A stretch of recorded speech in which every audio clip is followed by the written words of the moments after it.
Good evening po mga kalinga. Panibagong reaction video na naman po ang inyong matutunghayan sa gabing ito. At ang ating re-reactionan po mga kalingap ay ang charity works po ni Roel of Malalag. Ito po yung update po mga kalingap sa bahay po ni Nanay Lilia. Ito mga kalingap, ang bahay po ni Nanay Lilia ay project po ito no, ni Roel at saka ni Rachel.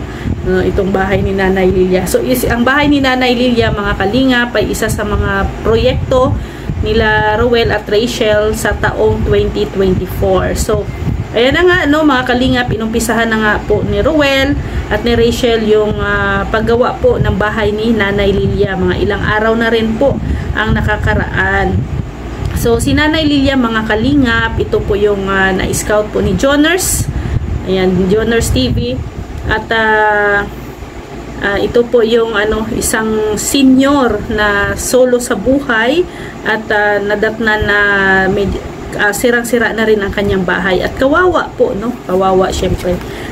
At ang bahay nila ni Nanay Lilia mga kalingap nung pinuntahan ni Roel nung nakaraang araw ay formado na po mga kalingap no, na form na ang semento, na po no, kulang na lang talaga ang bubong no, ang bubong at saka ang dingding no ng bahay at saka flooring para maging kumpleto na talaga at matatawag na talaga na bahay no, ang bahay ni Nanay Lilia. So ang bahay ni Nanay Lilia mga kalingap ay half cement po ito no, kalahati ang simento, kalahati ay kahoy no. Yan po yung bahay na pinagawa po ni Roel at saka ni Rachel para kay Nanay Lilia. Itong bahay mga kalingap, syempre laking tulong po ito sa matanda mga kalingap kasi unang-una wala nang ibang tutulong sa kanya. Buti na lang po ay na-scout siya, na bigyan ng bahay. No, kasi kung si Nanay Lilia lang po ang siguro kung walang tutulong, no, siguro ganun pa rin yung mga buhay ni Nanay Lilia, no, nagtitiis pa rin sa sira-sirang bahay. So ito'y kunting araw na lang po mga kalingap ay matatapos na rin po ang bahay ni Nanay Lilia.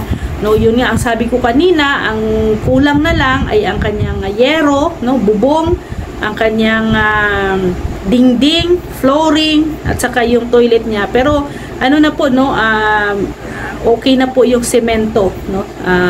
Okay na, mga ilang araw na lang at medyo nakabili na rin no sila Roel ng Hardiflex no, gamit para sa dingding ni Nanay Lilia. So malaki ang bahay po ni Nanay Lilia no, talaga parang kalahati lang no doon sa dati niyang bahay. Ngayon meron na talaga, malaki na.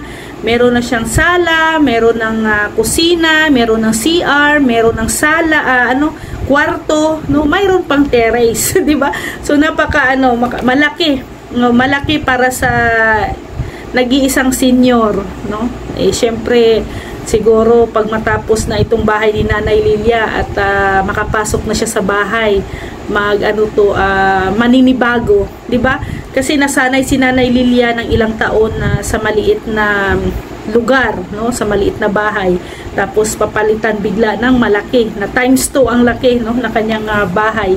So siguro maninibago ang matanda no sa kanyang bagong bahay. At syempre, hindi lang naman bahay ang maibibigay diyan no, kundi kumpletong gamit. Siguro yung mga lumang gamit ni Nanay Lilia ay siguro na lang yon no. Yung mga hindi na gamit masyado siguro isang tabi na or i-keep na lang sa isang area para hindi naman magmukhang masikip ang bagong bahay ni Nanay Lilia pag ito'y mayari na. So dinalaw din po ni Rachel si Nanay Lilia no, may dala nga po itong pasalubong no na Jollibee para kay Nanay Lilia. So laking tuwa po ni Nanay Lilia nung nakita niya si Langga Rachel na dumalaw po sa kanya no. Si Nanay Lilia po mga kalingap ay nagustuhan niya po ang bahay na pinapagawa sa kanya. Laking pasasalamat niya na isa siya sa mga nabiyayaan no, ng blessing. Sabi nga ni Nanay Lilia ay hindi din siya makapaniwala mga kalingap no, na nangyayari ito sa buhay niya ngayon na mabibigyan siya ng bahay. Noon pinangarap niya lang pero hanggang pangarap lang, no? Kasi alam niya naman na wala na siyang kapasidad na magpatayo pa ng bagong bahay. Pero dahil sa dasal, no, sa tulong ni Lord, ayan po, no, may bago na po siyang bahay at natutulungan na po siya ng Team Kalingap sa grupo po ni Ruel of Malalag. So ito si Nanay Lilia, mga Kalingap, ay nakakatuwa po talaga ito, no? Nakakatuwa talaga si Nanay Lilia, no? Lalo na pag maglambingan ang dalawa. Pag may lambingan yung dalawa, siya ang parang referee. Para siya yung referee, taga-awat ng dalawa. So minsan kasi syempre gino-joke-joke ng dalawa si Nanay Lilia, no, hindi talaga hindi maiwasan na walang lambingan, no. Minsan naglalambingan din ang dalawa, kaya si Nanay Lilia ay minsan naging referee ng dalawa. So natutuwa si Nanay sa dalawa pag tuwing ito'y nakikita, no, ang mga ito. So pag sila ay dumadalaw kay Nanay Lilia, natutuwa na din si Nanay Lilia. Ito ay para nang tinuring ni Nanay Lilia na mga apo, mga anak, no, ang mga ito, no, ang grupo ni Ruel, lalo na si Ruel at saka si Rachel.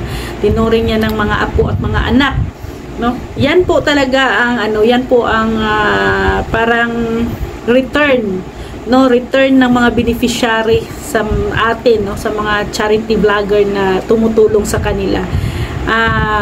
Yun lang yung maisukli nila sa atin, no? Pagmamahal din po nila. Ayan, mga ilang beneficiary na rin ang mga natutulungan. Yan ang talaga, no, ang sukli nila sa atin, no? Pinapakita nila ang care sa atin, ang pagmamahal nila sa atin, no, kahit na papaano ay naiibsan, no, ang ating pagod dahil sa mga yan, no.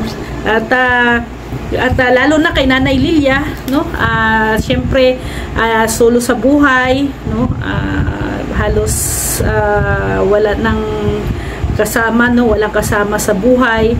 So naghahanap din siya ng syempre pagmamahal ng pamilya. So buti na lang, no, nandyan ang grupo nila Ruel na tumutulong kay Nanay Lilia. So kahit papano ay naiibsan ang kalungkutan ni Nanay Lilia tuwing bumibisita po ang grupo, no. So ayan po si Nanay Lilia, mga Kalingap, no, at sana ay suportahan po natin ang channel ni Ruel of Malalag. Sa mga hindi pa po nakapanood sa video na to, puntahan nyo lang po ang channel ni Ruel of Malalag. Nandoon po ang full video at syempre ang buong detalye po sa paggawa po ng bahay ni Nanay Lilia. At syempre pakisuportahan po ang channel ni Kuya Val Santos Matubang, Ate Edna Vlogs, Kalingap Rab, Ruel of Malalag, Rachel Morales Vlog, at ang inyong abang lingkod, Rhea Olarte. Kasama po ang ating deputy, Mick Agnes Vlog, at sila Kalingap Awi, Kalingap Angeli, Kalingap Bibi Girl, Kalingap Dudo, Bila Ayo, Pritchel TV, John Lindon Official, and Rex Vlog. Maraming salamat po, mga Kalingap. See you tomorrow. God bless everyone. Bye-bye po.